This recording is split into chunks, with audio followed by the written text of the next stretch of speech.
আর দাঁড়া রে বাবা।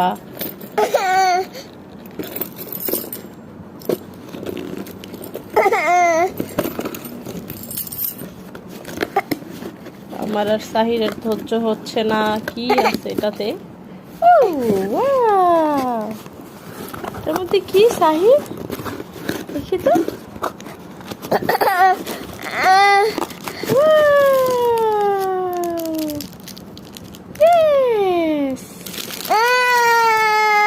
আর কিছু নেই। টিং টিং টিং টিং। আচ্ছা দেখো, তুমি দেখো কি আছে এটাতে।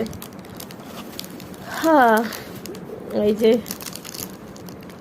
এই জেলিটা অর্ডার করছিলাম, লিপ অয়েল, তো এই তো পেয়ে গেলাম।